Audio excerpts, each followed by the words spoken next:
Press the bell icon on YouTube and don't miss another update. And yes, folks, I must remind you all to keep sharing, subscribing, liking, pressing the bell icon, and contributing as well. So here's the first question. And we want more Abhijitisms. That's the request from the viewers. Ayush Patodia. How is Turkey's dollar debt overhang and not NATO alliance going to permit it to tilt towards China in any meaningful manner? It isn't. That is the point. See, Turkey is an isolate. There are ethnic reasons for it. There are more industrial reasons for it. I mean, look, Turkey, like any industrial country, has deep links with China, but its links with Europe and its debts and things like that with America are far, far, far bigger than its relationship with China. And see, China does not give handouts. China will not let it just erase its debt with the West. So Turkey has no easy way out of this. The Chinese don't give free money. The Americans and all the Bretton Woods institutions essentially used to give kind of semi-free money. That, you come up with your own parameters, we'll give you money. The Chinese don't do that. They either put you into an even worse debt trap kind of thing. So Turkey isn't going anywhere. It'll play up this whole thing and go looking at the hole in which Erdogan is going. See, you should never forget, we all assume that leadership is rational. We never count the consequences of irrational leadership. So an irrational leadership, a leadership that is more pushed to the wall, might not even be concerned about economic consequences and go towards China. I don't think that's going to happen, but it's always a possibility. Okay, next one. Deepak Guru, our foreign secretaries in Paris, are we involved in what is happening in France, and has Modi ji's re-election given courage to Macron? But when you say what's happening in France, you mean the beheading and all of that? Nah, Baba, we are not involved in that. No, Modi ji's re-election has not given any courage to Macron. Macron is, I badly misassessed him. I was supporting Marine Le Pen, even though I knew she was going to lose. Unlike Trump, who I think is going to win, I was saying from day one, Marine is going to lose. Now, even though I was praying she'd win, the thing is, Macron was the classic Soviet dictator in a sense. The Soviets did more to damage to Islam than everybody else combined ever did. They managed to de-Turkify the Turks, and they managed to de-Islamize the Turks in a way I have not seen anybody else do anywhere else in the world, except maybe Albania. Okay. And Albania is a different set of reasons. Maybe we can discuss that on another podcast sometime. Now, what the Soviets did with their Central Asian Islamic populations is kind of what Macron did. He was a minister under François Hollande, who's a crazy nutjob socialist, incompetent, ineffective. And so he leveraged that for his presidential run. Hollande knew he was not going to win re-election. So he blessed Macron thinking, ye mera socialist bachcha hai, ye socialist policies karega and all of that. Macron did not. And, a lot of my friends who he taught at the French institute that trains up their diplomats were telling me, this guy, we've never been able to place him. I suspected then he had become a socialist. Clearly he wasn't. So he has done more right-wing labor and farmer and market reforms in France than have been attempted by anyone since, say, François Mitterrand, or probably even more than Jacques Chirac ever did. So he's actually taken it back to the era of a very powerful French presidency. He's been a right-wing sheep in left-wing, a right-wing wolf in a left-wing sheep's clothing. And the problem is the socialists can't do anything to him anymore, because the only alternative to him isn't Mélenchon and the left, it is the right, it is Marine Le Pen. They will do anything to see to it that Marine Le Pen doesn't come back to power, and they will keep on supporting Macron, which is why you will see Nobody's actually really gone out and criticized Macron in France, because they know if they undermine Macron, it's a Marine Le Pen presidency. So they've all gone on reiterating the secular values of the French Republic. And I'm sitting here and enjoying it. I'm really enjoying it. Because I can honestly tell you that the socialists out there, the Mélenchonists, they are literally swallowing their own vomit every time they look at Macron, but they can't do anything other than swallow their vomit at their own moment. Okay, next one. Karthik, so with the ideological war in France, the clash of narratives in the world, is it good time for India to get rid of Islamic radicals if taken the right decisions? But unfortunately, it doesn't look like India is taking right decisions, your opinion. भाई India ने कब right decision लिया है भाई? What is our this thing? What is, see, when you do policy analysis, you look at the first order effects, the second order effects that come after a few months or sometimes even after a few years, and more importantly, the third order effects, which is how it interplays with all other policy. We don't do that in this country. सब कुछ ad hoc है, अभी भी ad hocism ही चल रहा है. There have been no institutional changes per se. And compare this with what happens out there. Okay, it's a very focused, determined effect on policy. Now, everybody knows that AMIM, the same fellow who gave the speech in AMU today, threatening France's president and all of that, saying uska gala kato, the same AMIM and its Owaisi are entirely propped up by the BJP. Why? Because they want to undercut the Muslim vote of the Congress and they want to undercut Mamata Banerjee's Muslim vote. Everybody knows AMIM is a BJP front organization in that sense.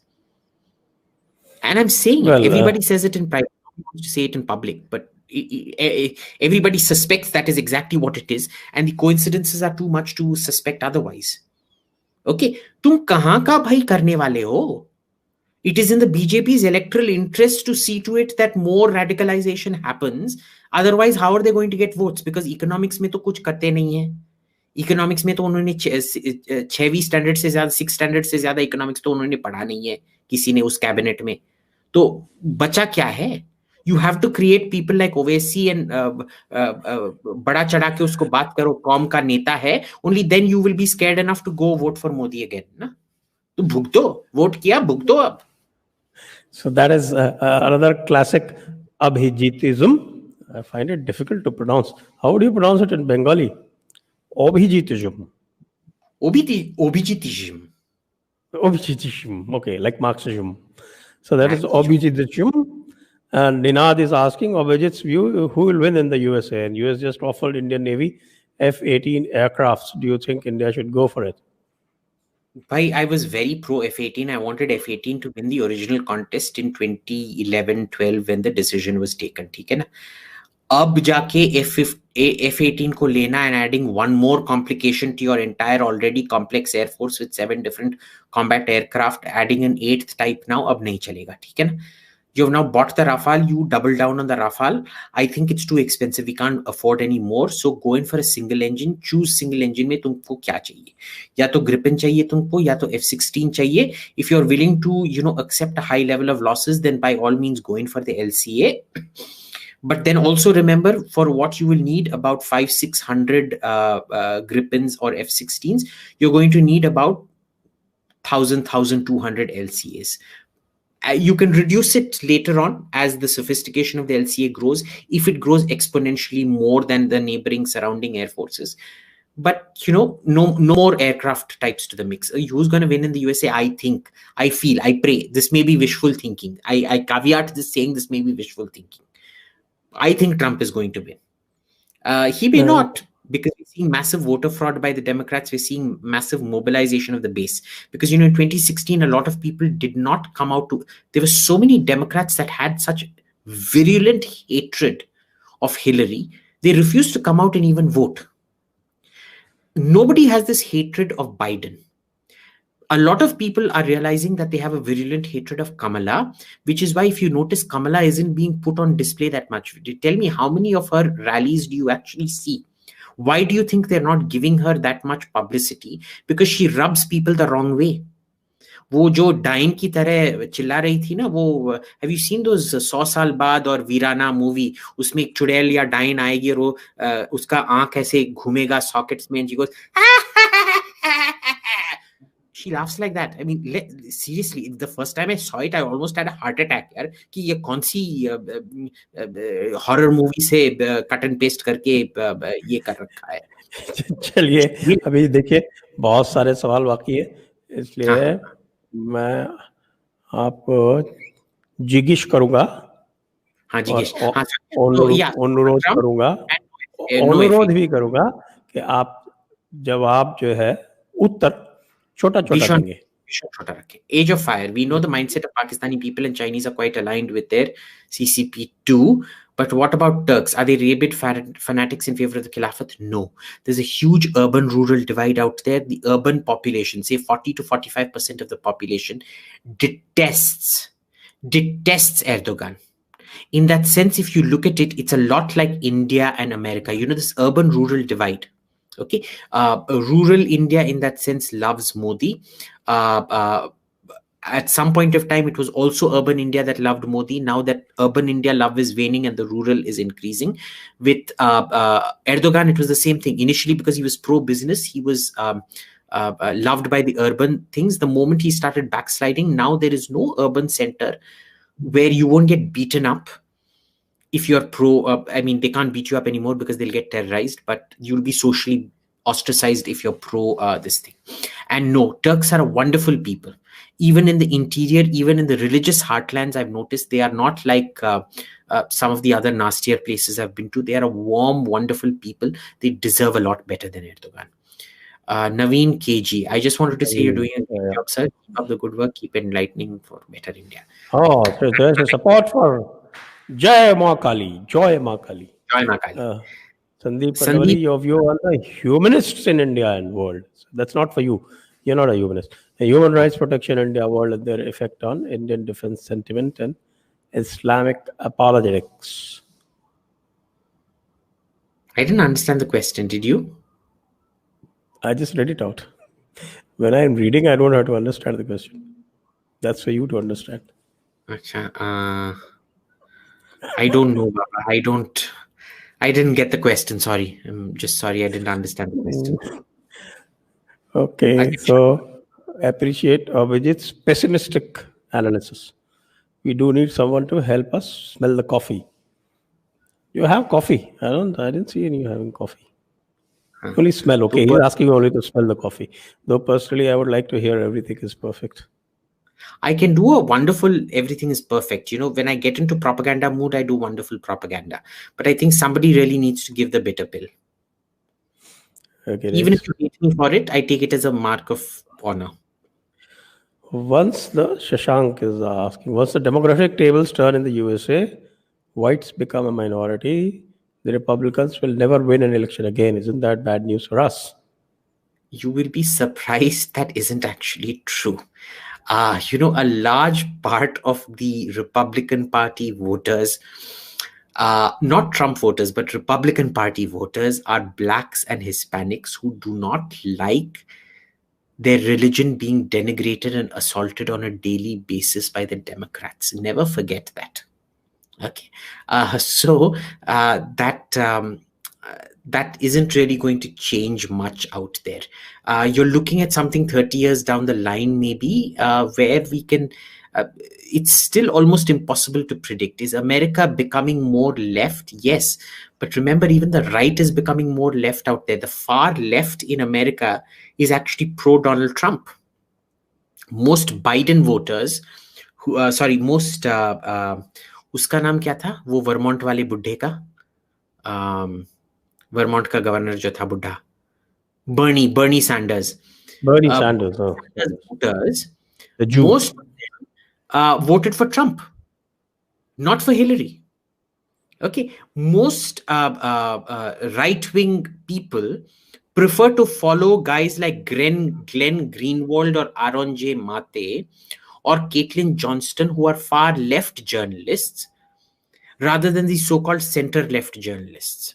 So, even that left wing swing has a completely different dynamic right now. Is America becoming more left wing as as demographic changes happen? And it's not just left wing, it's also younger people. Yes. But see, even the very definition of left and right, the two extremes, surprisingly, are the ones coalescing together. It's a very unusual phenomenon. I don't know how it's happening, but it's happening and I can see it happen.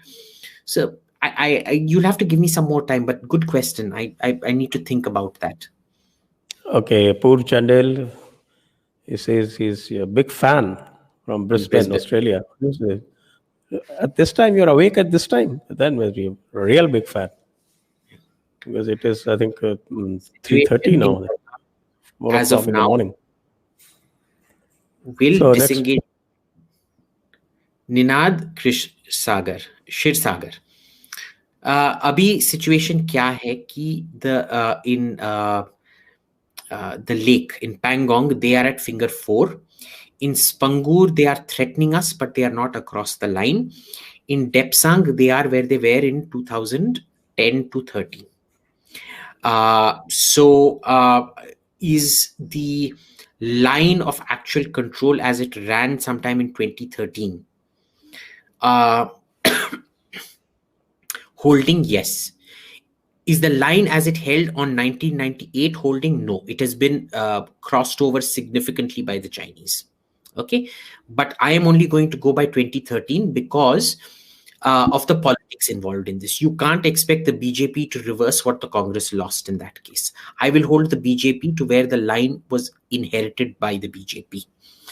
That is what is happening at the moment. It is a tense standoff, but it is not more than a tense standoff right now. Do I expect action? Yes, because from everything I'm seeing the signs of the Chinese getting ready to do something.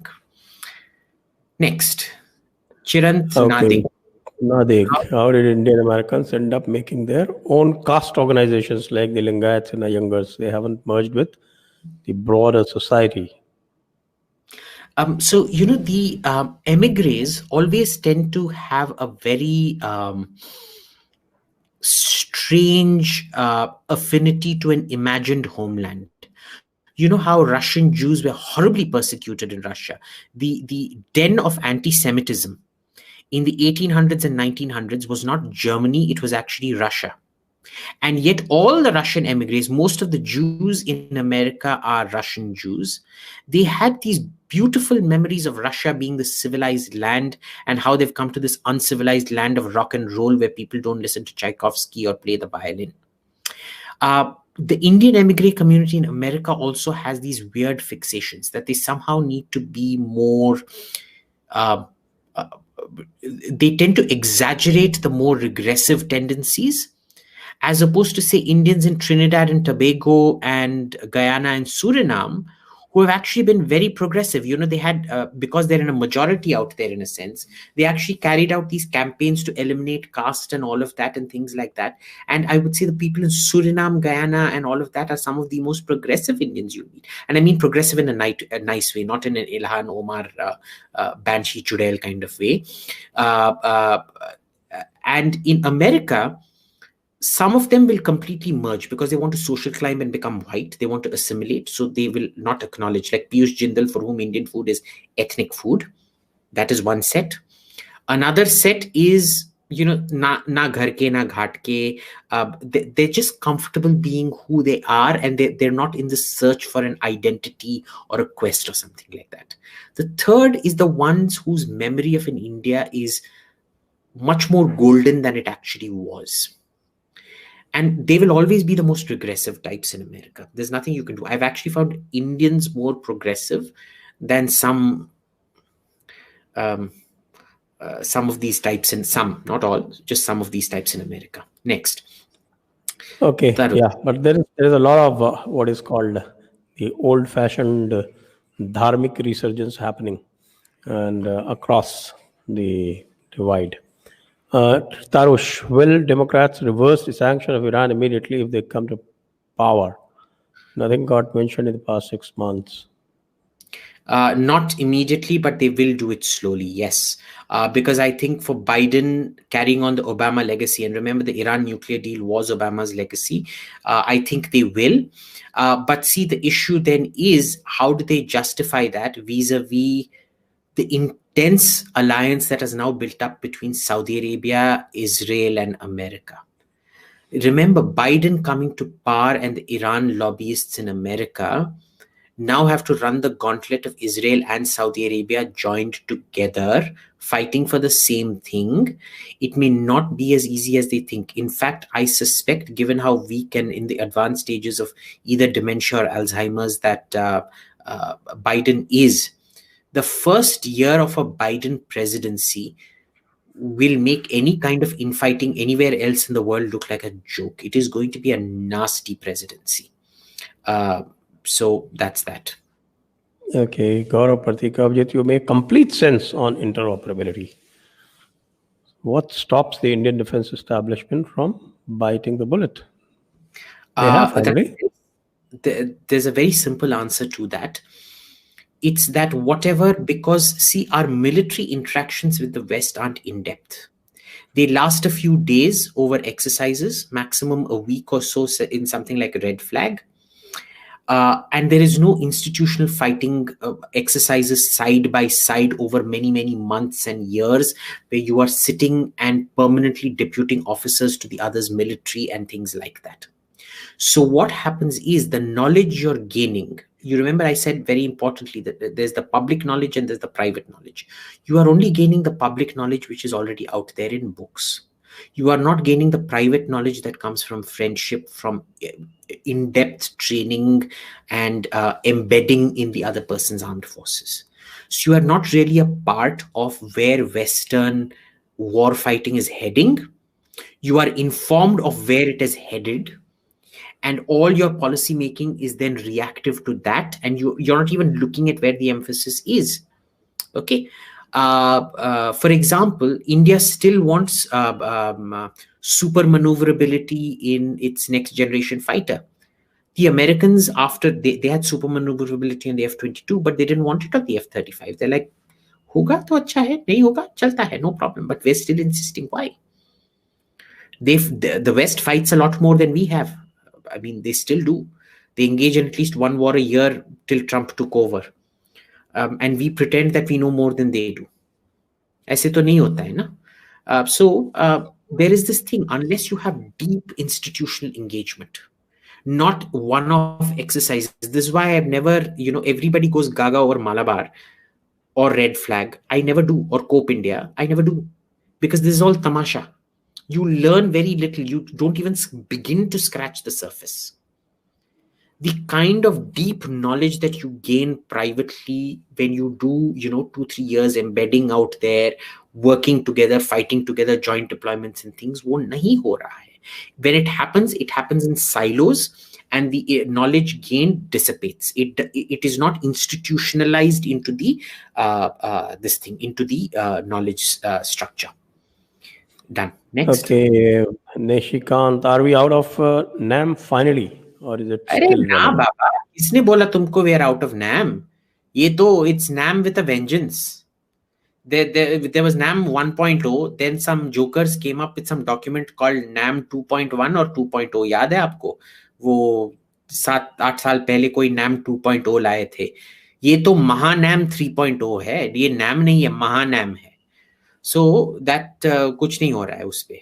Forget about it. We are going to continue with this tongue, dhol bhajan of NAM. MKS, why doesn't India raise Uyghur issue internationally? We're compromised. Our diplomats are compromised. If they manage to get Biden compromised, you think they can't compromise a few Indian diplomats? What is this fear of Indian? We are not even, after they killed 20 of our soldiers, we are too scared to even name them, boss. Even they kill your people, you are scared to name them. You think we are going to name them in something that they do to their own people. And they didn't kill any Indians. They killed Indian soldiers. They killed Indian officers. तब भी तुम चुचुंदर की तरह भाग के अपने whole में जा रहे हो, ठीक है, तो भुगतो. Rahul Kulkarni, is there any movement around developing Nicobar Islands like Hong Kong? Look, there was a proposal for it. It was a brilliant proposal. It looked after all the environmental concerns because, you know, Nicobar is a very environmentally sensitive, very rich fauna, floral and faunal zone. And it was actually a very, very smart thing. Nothing's really happened. The Andaman Command is kind of being beefed up, but nothing in the sort of dedicated sense that it should be done. Remember, the Modi government has been very good in terms of acquisitions and procurement. It has not been good in terms of long-term planning or making those individual pieces of a puzzle fit together. They've not been good at it at anything, but in defense, it actually compounds. So, you know, reducing our presence in the rest of Andaman and concentrating it in a Nicobar base, that proposal has been with the National Security Council for 7-8 years now. It's never had any traction. So nothing happening really out there. Next. Okay, Sanjay Vedchalyan, Chalam. Effects of climate change on national security. Huge.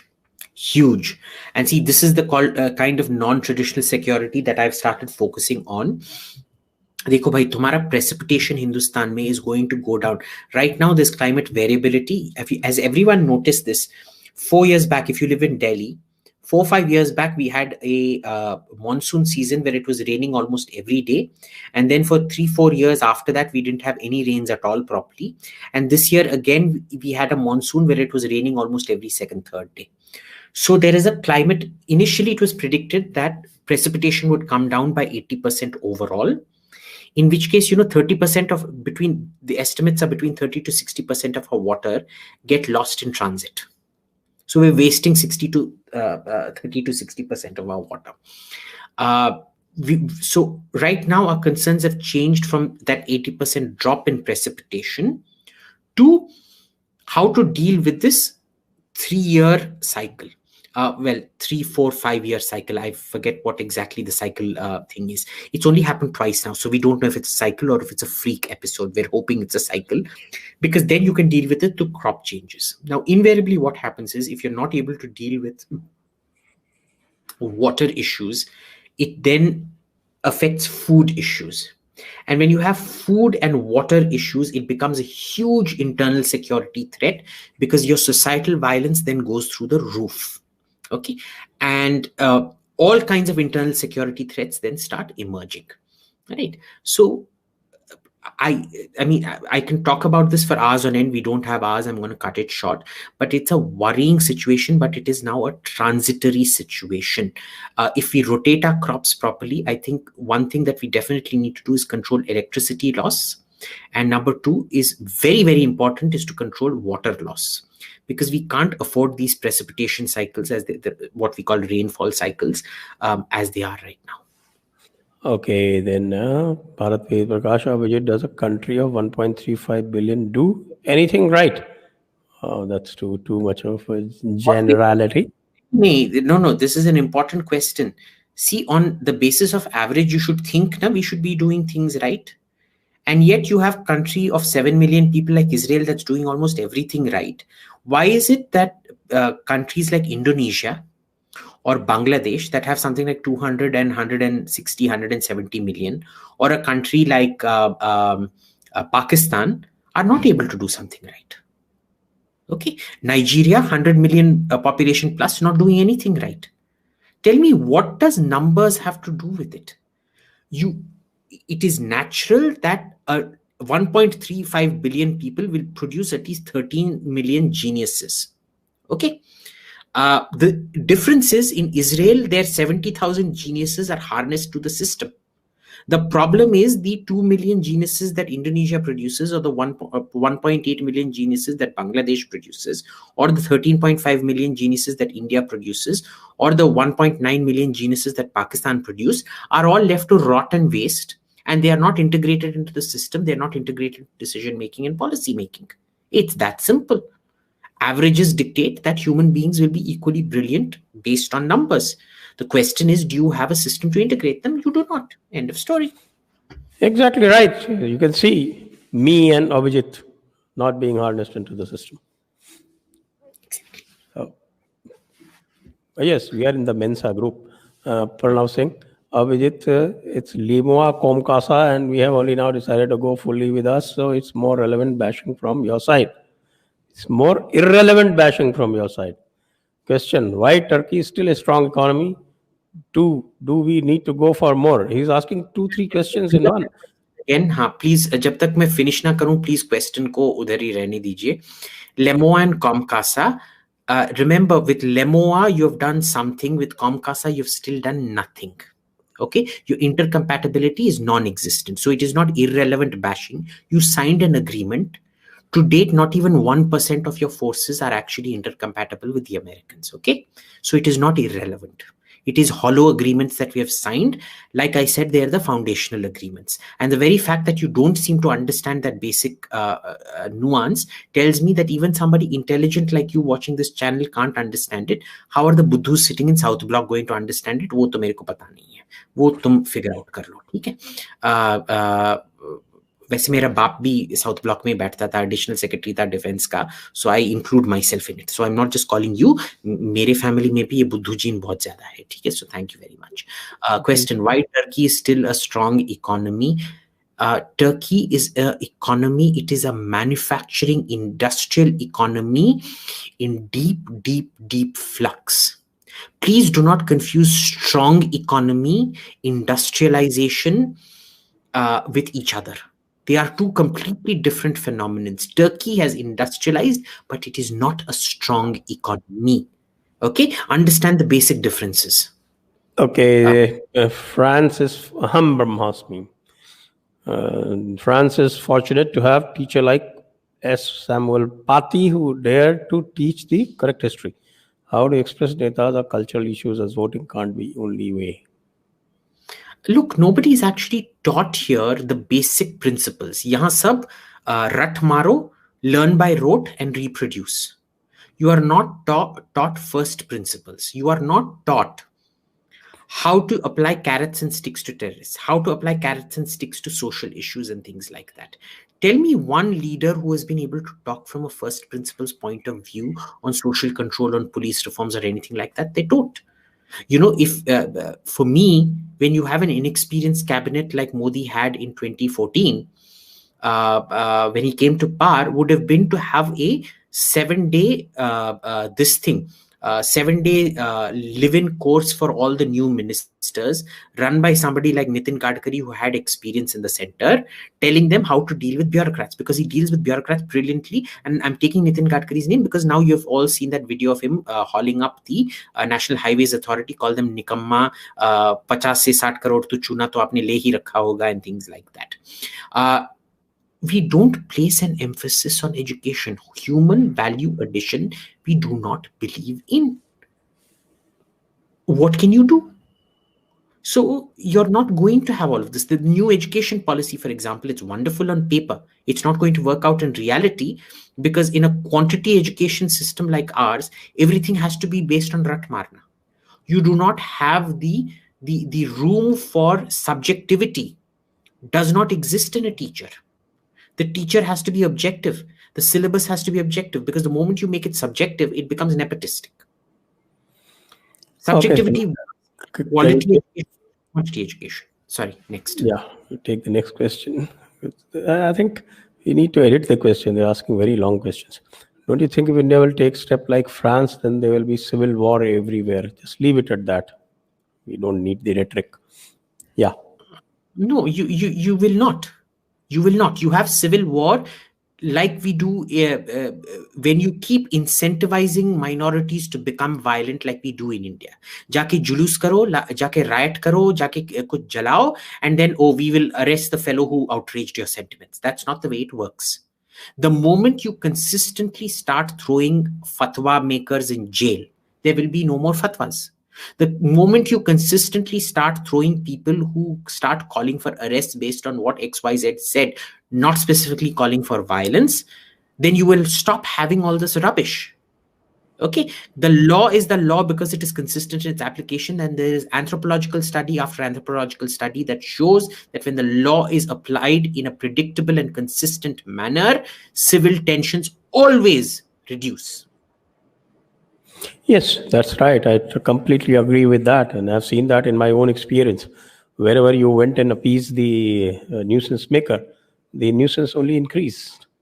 It's always happened. And whenever you applied the law, see, there is a, I think we discussed this, there is a very famous saying within the administration and the police that law and order are not compatible. This is the colonial wisdom. Okay. But if you break this colonial wisdom, the results are always better. Okay, next one. Pranab Singh. Abhijit, the conspiracy theorist. कोई fact तो रखो. क्या क्या conspiracy theory है भाई? बोलो तो कह रहा कंस्पिरेसी थियरी है तो है. What is a conspiracy theory? Anyway, चलो आगे चलते हैं. Tanmay Kulkarni, do you think our foreign policy still suffers from aggressive posturing in negating propaganda arriving out of China and Pakistan? Let me just read that question. Suffers from aggressive posturing. Are we reactive? Yes, we're extremely reactive. We not only are we reactive, we're not even very good or proactive with the propaganda game. See, we just lie down and sit and wait for the blow to come. We don't anticipate the blows. We can't predict the blows, and we can't counter them proactively. So, for example, when Imran Khan wrote in that op-ed in the New York Times or Washington Post, wherever it was, our ambassador then, who is now the foreign secretary, he went on chakkar katofying the New York Times or Washington Post, whatever it was, for 2 weeks, saying, "Sir, please, mera bhi op-ed publish kara do unko counter karne ke liye, please, please, please karke." You should have said screw you to them and gone on Fox News and blasted them. The Indian ambassador should have a segment on Fox News every goddamn week, proactively spewing dirt on Pakistan and China. Okay, sorry, the ambassador shouldn't, but your proxies should, na? Karoge for that, you have to send me as the ambassador. These guys won't be able to do it. वो नहीं कर पाएंगे. Yes. Sam Business, what kind of books would you suggest to me to read to understand international strategic affairs, foreign relations, defense affairs, etc.? From where and how can I understand? Look, there is no one book that I've read that's made me go, aha. It's accumulated over many, many years of reading lots of books. But remember, books aren't even 10% of the knowledge that you gain from talking to people, both in and out of power. You talk to people. That is why the Guru Sishya tradition was so important in India, because it wasn't just learned by rote, it was pedagogy. It was pedagogy and talking to people and learning from their experiences, which they can never talk out loud without the Official Secrets Act being applied on them. And remember, it doesn't matter who they are, even Pakistanis will give you a lot of classified information in private. Okay, the French, the Swedes, the Russians, even the Chinese and Americans especially, they're very generous with it off the record. You learn sitting and talking to people who have been in power or people who have been close to power and know about it. There's no book. Oriental Arms. Would it make sense to upgrade AL31FP turbofan engines of Su-30 MKI with Russian AL41F1S and have higher operational availability of fire aircraft? Completely up your street, Abhijit?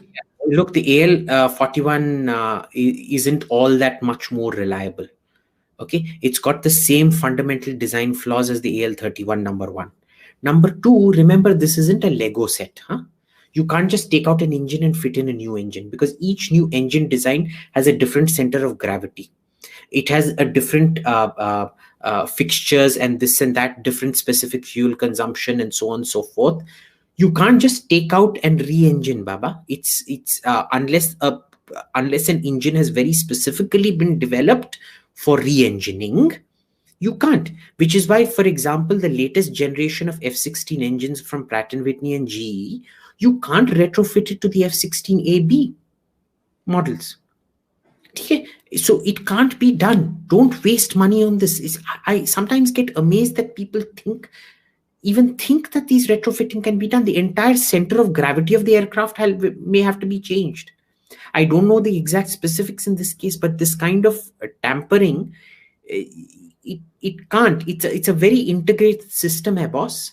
ऐसे नहीं चलता है वो. Okay, next one. Do you expect the MOD MHA to give orders to Indian small arms manufacturers?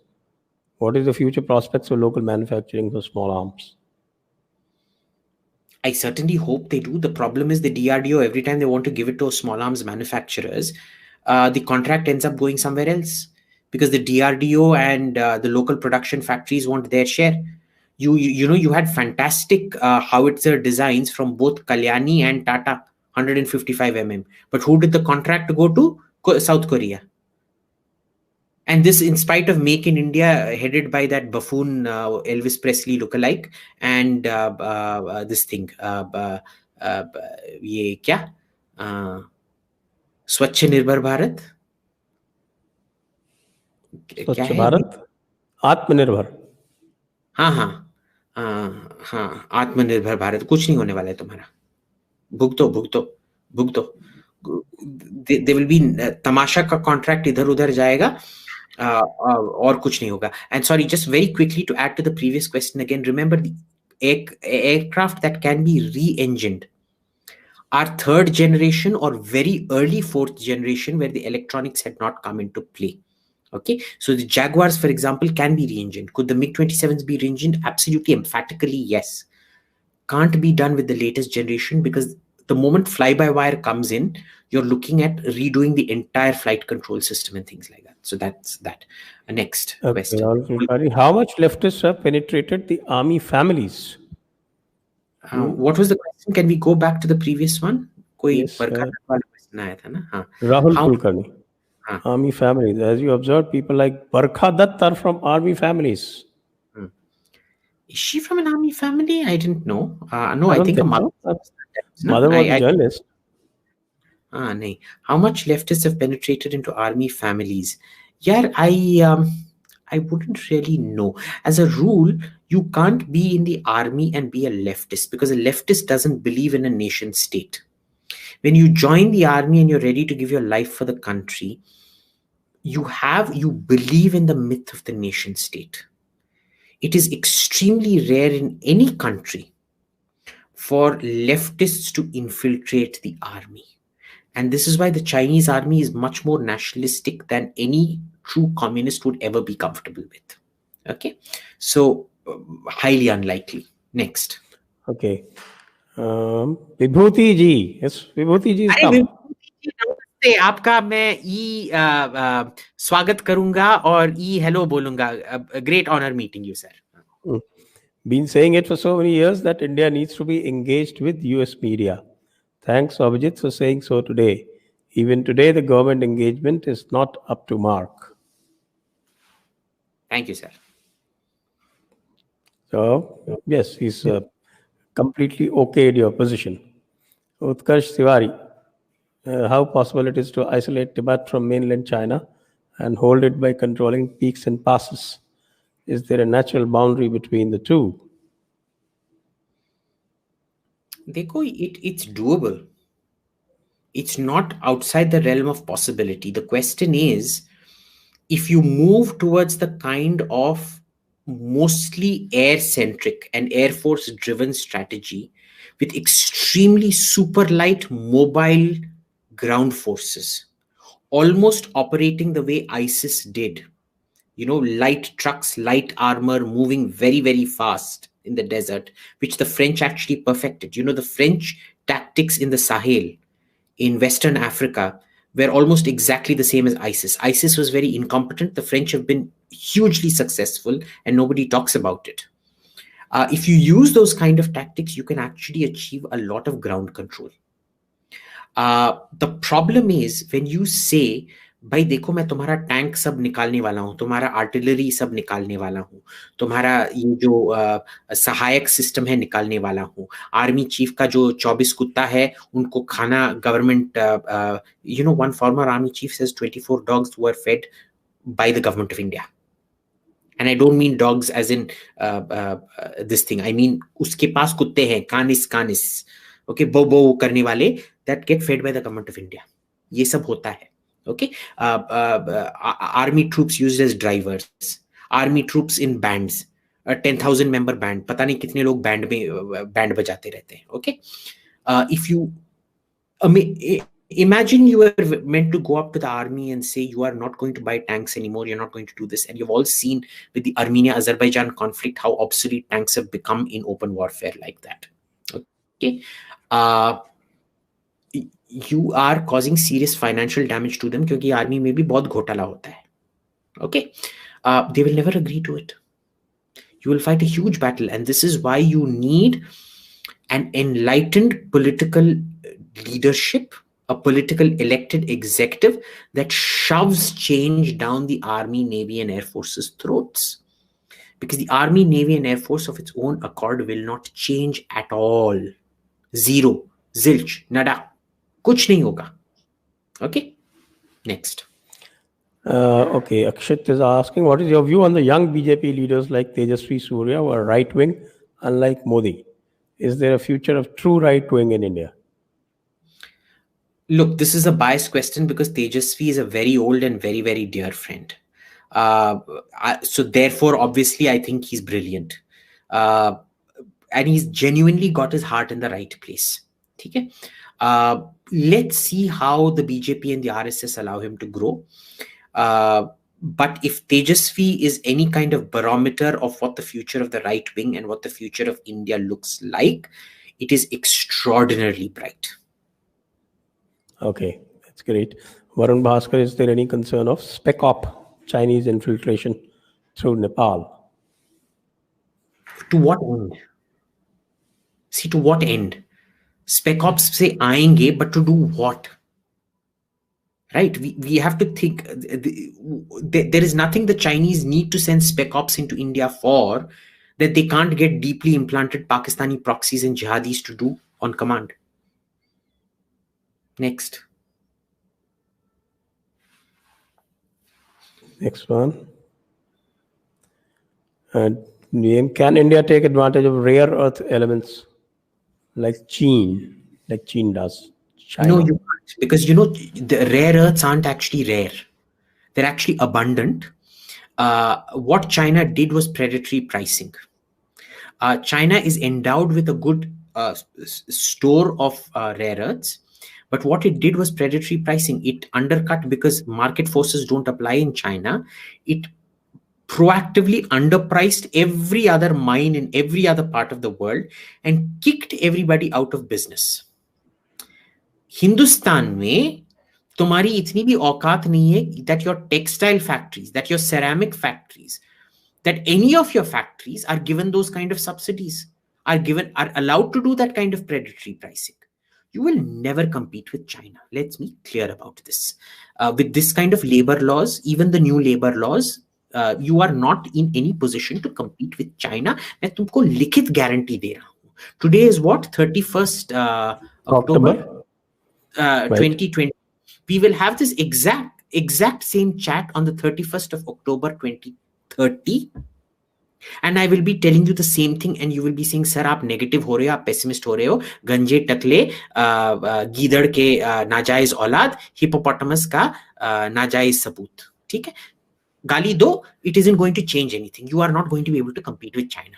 China is number 1. आप number 2 होने की भी तुम्हारी औकात नहीं है. तुम तो चाइना के जूते साफ करने की तुम्हारी अभी तक औकात नहीं है. Let us be absolutely clear about that. Okay, this is more of a quiz question, so I would not encourage you to take this. This is Nastik Sanatani. Why is this Nastik or Sanatani also? Okay, in Sanatani it is allowed to be Nastik. Islamo-Marxist needs the some conjoined Rakshasas, that is Islamo-Marxist nexus, needs some of the Fasiwad that they crib about. Will be more important than the castrated stand-up. It's very colorful. भाई question सीधे सीधे पूछो ना, इसका मतलब हम ना ही समझे हैं. ये कह रहे हैं कि क्या इस्लामो फासिस्ट के साथ में इस्लामो फासिज्म ही यूज करना चाहिए. जिसका सिंपल सा मतलब ये है. Okay, I still didn't get it. Acha, next. Anyway, मैं बोल देता हूँ इसका जवाब. शठे शाठ्यम समाचरित. Yes, answer is yes. Vipin Patyal. Abhijit, how has your hair started growing again? And it's not growing, yaar. It's just the fuzz. I'm bald. I have male pattern baldness. See, so it goes around like this. On the side, मेरा हमेशा कोई बाल कम नहीं हुआ था कभी. बस ये पार्ट मेरा क्योंकि बहुत सेबेशियस ग्लैंड का सेक्रीशन है, ये ऑयल है, तो इधर गंजा हूं मैं. ठीक है ना? तो ग्रो नहीं कर रहा है बस. Okay, Sam business.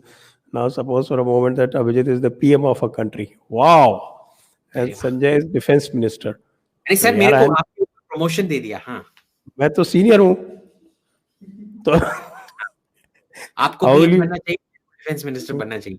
How will you both make changes in policy towards Pakistan and China to take back POK and Aksai Chin? You know, Sam, I'll give you a suggestion. Why don't you sponsor a session on this? A session is sponsored by you on this very topic, and we'll happily do it. Yeah, but very, very quickly, can we just make very quick 1 or 2 points? Yeah, sure. Why not? Number one, with regards to Pakistan, you need, first of all, to get all your diplomats in a room, make them sign constant monitoring agreements, because I know for a fact a lot of Indian diplomats posted abroad, I have seen WhatsApp messages in groups from them shitting on India, being ultra liberal, calling India a fascist state, calling the serving diplomats, calling the prime minister a fascist. Okay, so get them all together first. Surprise! I can say that for the same thing for serving bureaucrats, because I'm in those groups. I'm not in those groups, but I keep getting screenshots by my moles in those groups. So, so remember, whatever you say on WhatsApp is being screenshotted. Never forget that. That's why I don't say things on WhatsApp. But get them together. Reform your foreign service first.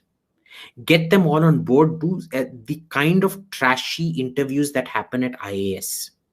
You need to, if you are getting people like Shah Faisal and people like that through, and that joker who quit through, clearly something's going horribly wrong with your interview process. You need to have proper counterintelligence scanning of these people, assessments, annual assessments of these people, la-di-da. So first, fix your human problem. Number one, most important. Number two is with Pakistan, have everybody on the same page. Right now, you know, your politicians are on a different page, your diplomats are on a different page. If policy changes from diplomat to diplomat, you need to do some kind of, now I know Six Sigma has died out, but that basic principle of Six Sigma, have everybody on the same page, has to happen. Okay, and this is just the starting, and you'll say, why is this it, rather than say putting out a new map? Because remember, maps don't make your policies. Human beings make your policies. You invest in human beings. The problem is with the human beings. You fix the human being first. Baki ka khud ba khud sort out ho jayega. But we can talk about that when you sponsor the session, Sam. Yeah, okay. Next one.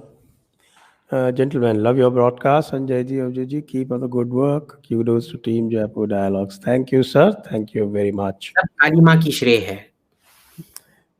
Conspiracy theory about AIMIM and BJP link. Please put fact. Okay. ये सभी बात कर रहे हैं इधर. And you look at Owaisi, you know, there is something called circumstantial evidence also. You understand the difference between circumstantial evidence and conspiracy theory?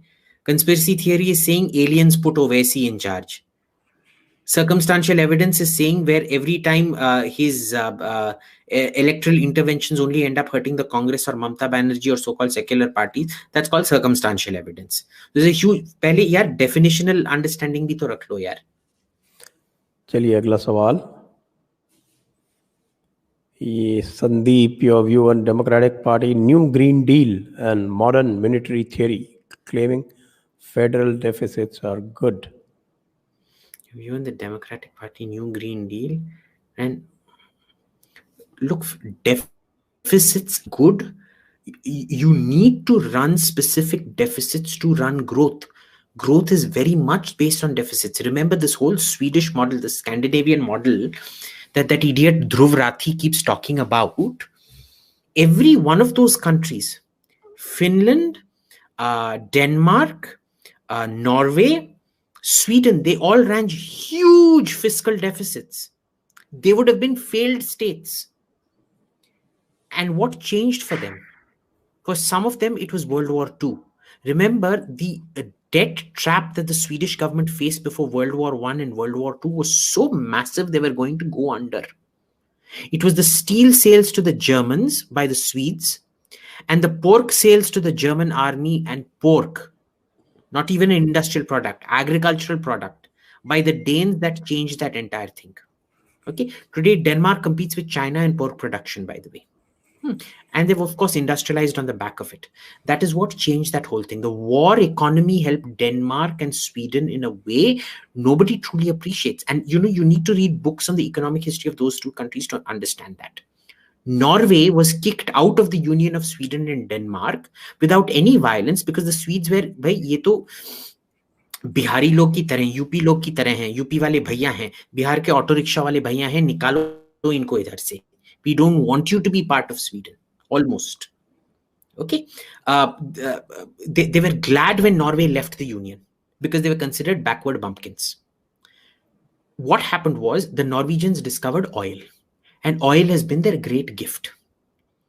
They use the oil in a much smarter way than, say, Saudi Arabia did. Now, Saudi Arabia, it is the UAE model, which Norway adopted, which Australia has also tagged on to, which is a commodities base then used to fund human development, and which Saudi Arabia now under new management is doing. Okay? So that is what happens there. So these deficits are good. You can't be frightened of deficits. When you're in serious shit like a post-COVID economy that India is, you need the deficits to grow.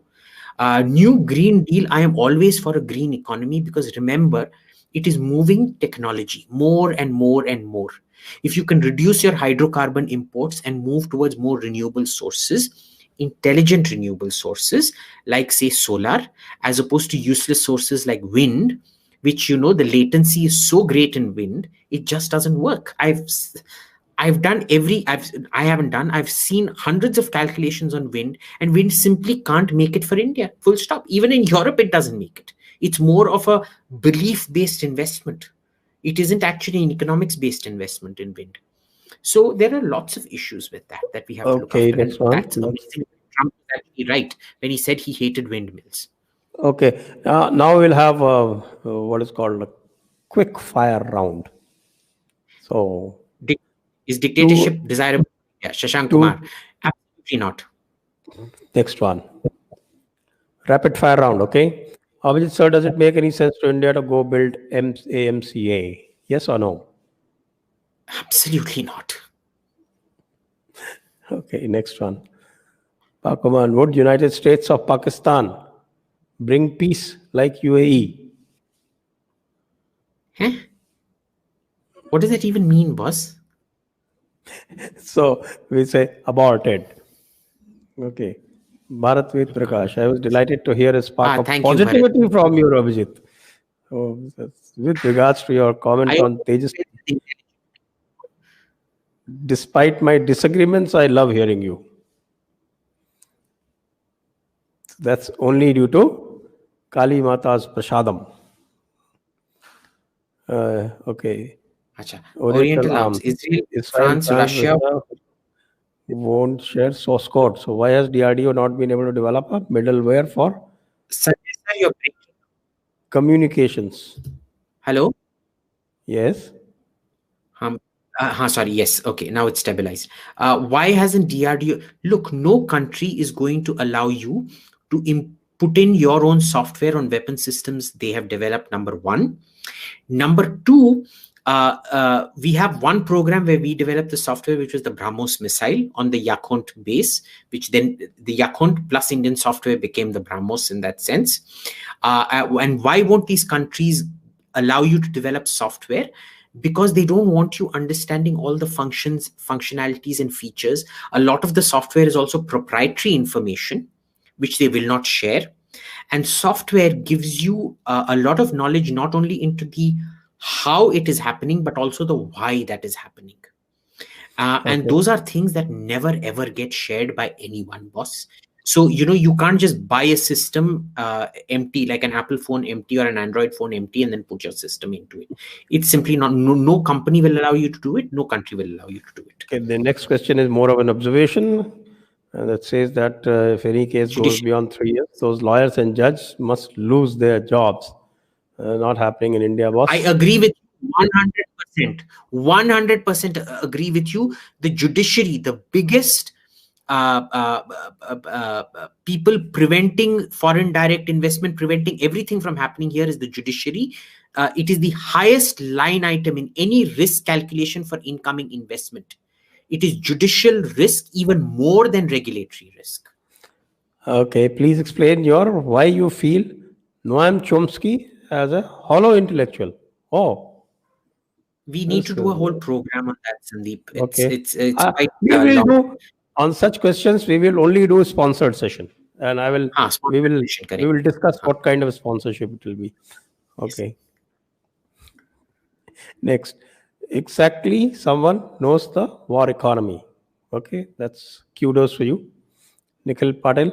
To both do one discussion with M. Nageshwar Rao. I've been asking him to do sessions.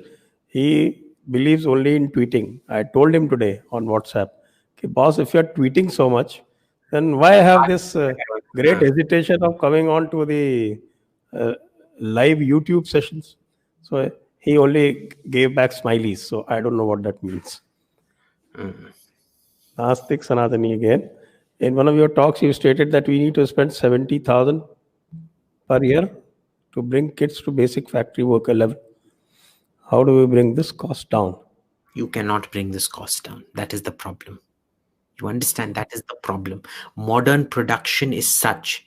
In the 1800s, you could have done it for about 1,000 rupees, modern terms, 1,000 rupees, which would have been a lot less in 1800s rupees. You could have done it. But modern production is so quality intensive, you cannot bring it down to that much. So that's the problem. So what you need to have is some kind of an apartheid system wherein you have quality education, and then you have factory floor education, and you have trades and secondary education, where you give corporate social responsibility becomes apprenticeship. Adopt the German model, where companies bear the burden of hiring young youth, and they don't pay taxes, or the entire amount that's put into training those kids is subtracted from their taxes. Okay, you have to do that. There is no if or but about it. That is the only way this thing can work, because and the other way you reduce it is to introduce a common minimal basic common syllabus that focuses more on problem solving and arithmetic. Now, the problem is, I would say focus more on arithmetic and language. But see, even that has to be simplifying your language. When you have formal Hindi and informal Hindi, formal Tamil, informal Tamil, I can tell you I don't understand a word of formal Tamil the way I understand it. Informal Tamil is a totally different language from formal Tamil. It's not even two different dialects. It's two totally different languages. Okay? You have all these problems to overcome. So initially you will have extremely high costs. You can't bring it down initially. Uske baad you can, at least for the percentage of the population that is entering the industrial workforce, you can make that training a part of the industrial absorption process. But then, you will have to give up a lot of revenue in terms of taxes. So, it's if you're willing to sponsor a session, I can actually show you how to model the whole thing and cost it. So we have got offers from our side for at least 3 sponsored sessions. So the ball is in your court if you want to discuss it more in depth. And thank you very much. That brings us to the end of this session. And that was possible only because I did rapid fire in the last 10 questions. Otherwise, Abhijit would have gone on for another half an hour at least. So thank you very much. That's good night from us. And Jai Ma Kali, Vande Mataram. Jai Ma Kali, Vande Mataram. Press the bell icon on YouTube and don't miss